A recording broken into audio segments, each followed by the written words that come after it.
What's good, grind schoolers? It's your boy Rob, and we back in the shop today.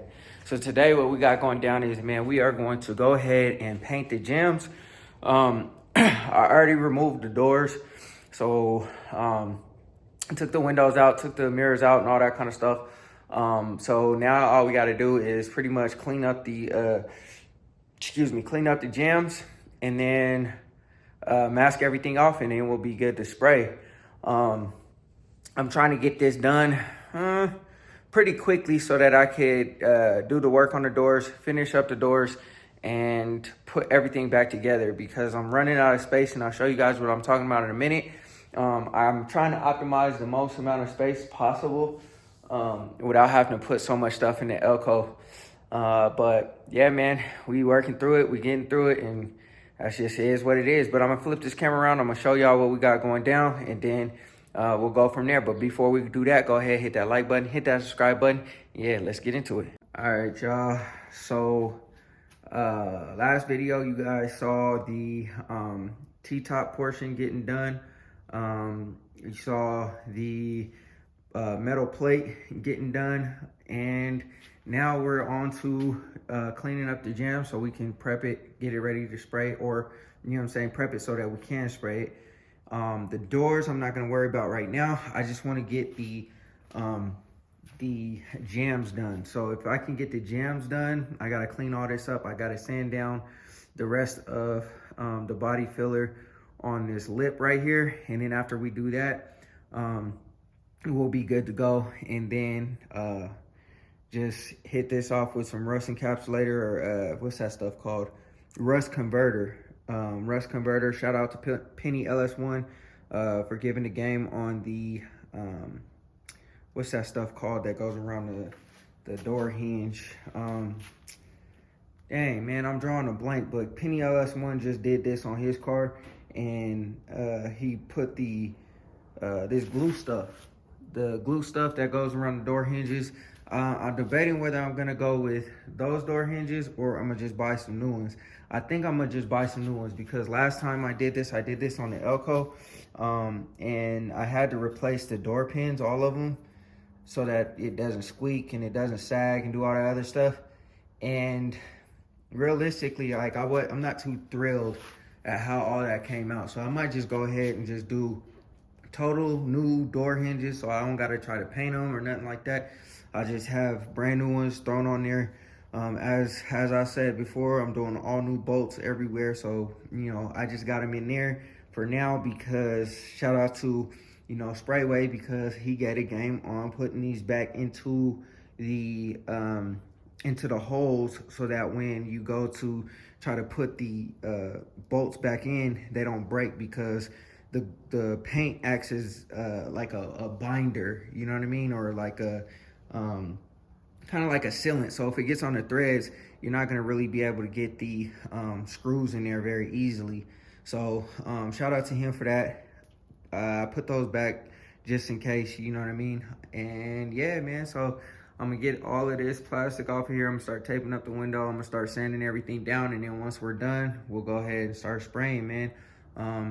I got to get the vent out, the door striker out, and then the seat belt thing out, and then these seals out, and then we could start sanding everything down, making everything look pretty and clean. And then yeah, we can go from there, and I can finally get the vacuum cleaner off the top of the car. And I know some of you guys are probably like, oh, don't put that on top of the car. It really doesn't matter because we got to do the body work up there right now anyway. So it is what it is. That's just where the vacuum cleaner got to lie, because as you can see, I got stuff everywhere. I'm running out of space to like really do anything. That's why I want to get these back on the car, get these buttoned up. I put the brake booster in there. It's not all the way in there yet. You can kind of see it's coming off of the firewall. I got to screw that down. I'll paint the rest of the core support when I paint the Jambs, so that will be done, and then I could just put it on the front here. I'm not gonna bolt it down or nothing like that because it's gonna have to come back off for us to put the motor in and all that. But you know what I'm saying, at least it won't be like just sitting here like that. We'll get this out the way, and we'll have more space once I'm done doing this. So yeah, man, I know that was a lot. I know I was talking really fast, but I wanted to get through all of what I wanted to talk through everything that we got going down, And then yeah, so let me go ahead and start taking this stuff out first, and then we'll start sanding everything, cleaning everything up, and then we'll hit it with some prep spray. We'll go ahead and primer it, and then we'll, get to it. All right, y'all. We got the Jambs all cleaned up, ready to go, man. Yeah, I mean, we're ready to spray. Got the doors off.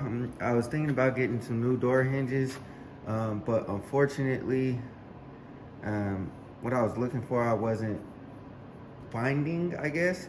So I'm gonna just take these off and hopefully get them powder coated. No big deal. And then, yeah, like I said, man, we ready to spray. So what I'm gonna do is I'm going to start taping everything up, or I'm gonna clean everything first, and then I'm gonna start taping everything up. And I thought about taking this plastic off, but I don't think I'm gonna do that either. I think I'm gonna just tape everything up, make sure that nothing gets anywhere. I'm gonna tape the paper to the plastic so that we got good coverage everywhere, and we're not fighting with it when we get to spraying, because oftentimes, you know what I'm saying, when I'm spraying sometimes, like there might be some area that, you know what I'm saying, might have a hole in it or something, or it might be loose or flopping everywhere, and it messes up the paint. At least that's what happened with the Elko. I didn't know that this plastic made the paint flake when I first did it. Did the Jambs on the Elko. So when I was spraying it, I had sprayed obviously primer, and then I was spraying the paint, and the paint from the primer was flaking off the plastic and just getting everywhere, man. And I couldn't stop. I had to keep going because I had already started, and it just was not a good time for me. So we're gonna cover up the plastic so that doesn't happen, and then yeah, man, we're gonna go from there. So I'm gonna start with degreasing everything, wiping everything down real quick, and then after that, we'll go ahead and start taping everything up, and then yeah, we'll get to it. All right, y'all, I got everything all masked up, cleaned up the way it need to be. I might cover up this little area right here because I don't want it to mess up. This is the worst part for me, is masking everything up. I hate masking everything up. Takes so much time. You got to be so meticulous and make sure that nothing is, make sure that nothing is going to be exposed, so that when you spray, it's not all whatever, man. It's just, and I might lift this plastic up and attach it to the paper, but other than that, man, this is rough, man. I hate masking, but we're all masked up, we're all cleaned up, everything's good to go. Oh dang, let me go ahead and spray some rust encapsulator over this and the other side, and then I'll let it dry up for about 30 minutes, and then we'll go ahead and start spraying, man. I was trying to finish pretty quickly here, but it is what it is, man. This is a lot of work, man. It's a lot of work to paint a car, man, especially when you're going this thorough, breaking everything apart, getting every square inch of the car. Yeah, but yeah, man, let me go ahead and hit this off with some rust encapsulator really fast, and then cover up some of these other areas that are a little bit more exposed, and then we'll go ahead and start spraying. All right, y'all, so there's the primer. Yeah, started to have a little difficulty with the gun a little bit. It wasn't coming out as great as I would have liked it to at first, but you know what I'm saying, we have since got that all squared away, taken care of, and we're now just waiting for it to dry, man. I only put 2 coats on the Jambs because pretty much everything's getting covered up. That part's getting covered up by the door sill plate. This is getting covered up by the fender. The top obviously is getting covered up by all of the what do you want to call them, weather stripping and stuff, and that's pretty much it, man. I mean, you got your door striker, your vent, your seatbelt retractor, and then this whole piece gets covered up. So I was like, you know what, and I'm not wet sanding anything except for the trim around the windows, the A-pillar and all that kind of stuff. That's the only thing that I'm really gonna, what am I trying to say? Cover or wet sand so that I can get all that orange peel out and stuff like that. I don't even think I'm a guide coat because I don't really see any like major dents or anything like that, or anything like that I should be worried about. So I'm gonna just go lightly 320 or even 400. I might just 400 wet sand around the outside and just keep it simple like that. I was gonna press and get like, there's like a little paint that is like a little raised. I was trying to get it sanded down so I could feather edge it and stuff like that, but it wasn't working for me for whatever reason.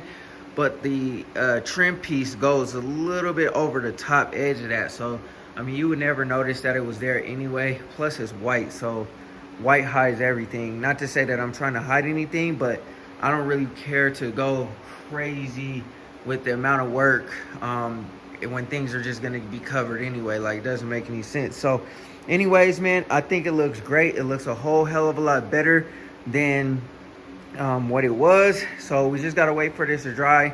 With the primer, you got to wait about 4 hours for it to like finally like cure and all that kind of stuff. And then after, you know what I'm saying, the 4 hours, you can go ahead and paint.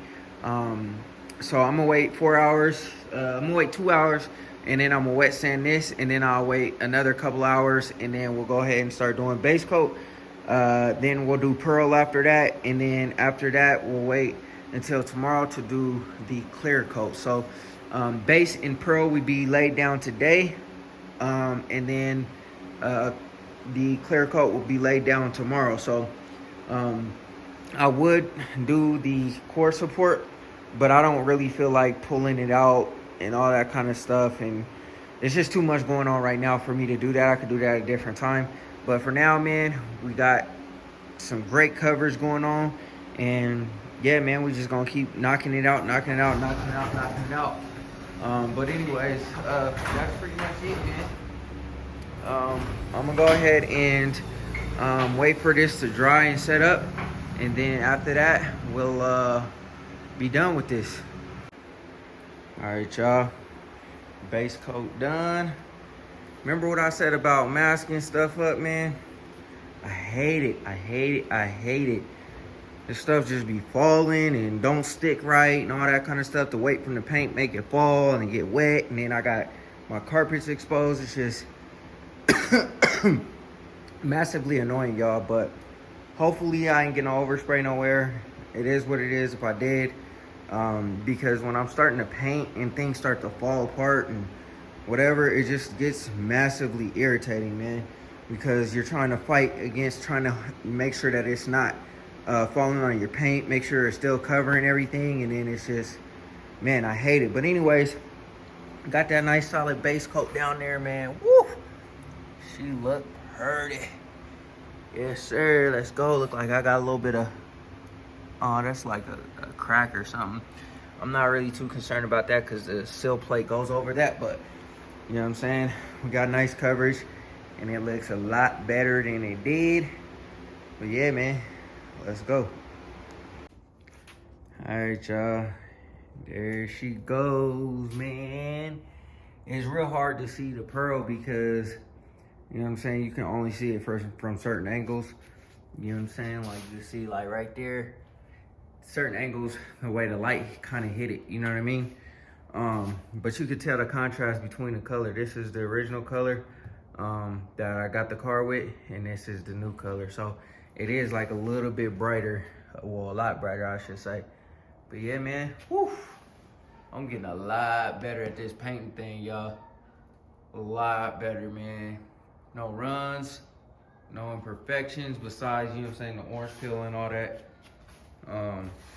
But yeah, man, we getting it together. Y'all saw how ugly it was, and now no more ugliness, you know what I'm saying? And this is something different, because, you know what I'm saying, you're not gonna see none of this whole piece right here. You won't even see it, but you know what I'm saying, like, I know that it's there, you feel me? So from the firewall to the side where the fender and the doors are at, you know what I'm saying, it's all cleaned up, all nice. Yeah, like I said, all this is gonna be covered up. You ain't gonna see it, but you know, I know it's there and I'm being thorough about this car. You ain't gonna see nothing on the T-top or nothing like that. I cleaned everything up, made it all nice. You're not gonna see none of this up under here. You don't see none of that, but you know what I'm saying? Like, I just had to make sure that we were real thorough, you know what I'm saying? No cutting corners. I will say, like, as I've been going through this car and, you know what I'm saying, sanding everything down from underneath to, you know what I'm saying, doing the body work and all that kind of stuff, the car actually is pretty clean, you know what I'm saying? But you could tell people kind of cut corners in certain areas. Whoever worked on the car or whoever had this car before me and the homie had it. So you could tell somebody tried to take care of it, but whoever they sent it to, you know what I'm saying, they kind of did good, but then they kind of like cut corners in certain areas. Like, you know what I'm saying, like the door striker piece, the doors, you could kind of tell like it wasn't really done right, but you know what I'm saying, they tried. So anyways, man, damn, I'm happy that I know how to paint, man, because doing all of this, $15,000-$20,000 easy, and that's probably the low end, you know what I mean? But yeah, anyways, yeah, man, just look how clean everything turned out, y'all. Yes sir, yes sir. And I also could put the car back together, or at least the T-top part and all that kind of stuff. I could put all that stuff back together. And y'all seen that, like my last video, I did the lip. Look at the lip, man. You wouldn't even be able to tell that that's not metal. You know what I'm saying? Hold on. All right, y'all, that's gonna do it for this video, man. I hope y'all enjoyed it. Yeah, we just knocking it out one step at a time. I'm debating whether I want to put the fenders back on the car because it's much easier to put the doors on without the fenders, you know what I'm saying, on the car. But I don't know when I'm gonna be able to attack this whole entire door. I mean, it might not take me that long. My dilemma is the door handles. I'm still trying to decide like what I want to do. I don't know if what door handles I'm gonna go with. I don't know what we're gonna do with the doors. So, you know, that's still kind of up in the air. So we'll see what we decide with the doors, and then after that, you know, it just is what it is. So I might go ahead and just see if I can still find some other doors. You know what I'm saying? Just because these are kind of, you know, whatever. But regardless of the situation, I'm trying to start putting stuff back on the car. I'm trying to optimize space. And like I said, I could probably put the whole T-top stuff, all that stuff together, like all the weather stripping and stuff like that. Not the weather stripping around the, like the door seals and stuff like that, or the door jambs, but the T-top part, because I'm completely done with the T-top part. The front, all that stuff is done. I don't have to do that anymore. So I could actually put the front portion of the weather stripping on for the T-top. The back portion, we're gonna sand it down because we're gonna sand the roof down, and we still gotta paint the roof and all that kind of stuff. But we still gotta take the windows out and all that good stuff. But regardless of the situation, man, we getting it together. Man, that was a lot of work, but you know what I'm saying, I'm happy that it's done, and you know what I'm saying, I'm happy that I got some good weather in order to finish it up. It was 60 degrees today. I was gonna split it up into 2 days, but I was like, nah, man, let me go ahead and just thug it out, get it all done, so that I not continuously kicking the can down the road. So, yeah, man, I think it looks amazing. Hopefully the wife enjoys, you know what I'm saying, this car to the fullest extent. I told her I had her come out here and look at it while it was all ugly and stuff, so that she could see. So each stage and each step that I go through for the car, I'm showing her like, yo, this is what it looks like now. This is what it looks like afterwards. You know what I'm saying? So she can appreciate, you know, just how much, you know, how far the car has come. You know what I mean? Because it's easy to come out here and see something nice and be like, oh, bet. But, you know what I'm saying, it's a different type of thing when you know where it came from. When you see it come out the mud and, you know what I'm saying, it like goes top level after that, you could appreciate it a little more. So I might have her come out here just to see it. And, yeah, so she could lay her eyes on it and I don't know if she gonna be like too thrilled because she still don't kind of know what's going on. The car is not a car, you know what I mean? It's not complete. So yeah, but anyways, man, I hope y'all enjoyed the video, man. I'm gonna go ahead and conclude it here. I didn't film myself like actually spraying and all that kind of stuff because I just wanted to get it done. I've been sanding and, you know, grinding and doing everything that I've been trying to do on the car, trying to get it all done for a minute. And now it's done. So now we can keep moving on to the next phase. So anyways, man, go ahead, hit that like button, hit that subscribe button. And always remember, work hard so you can live free.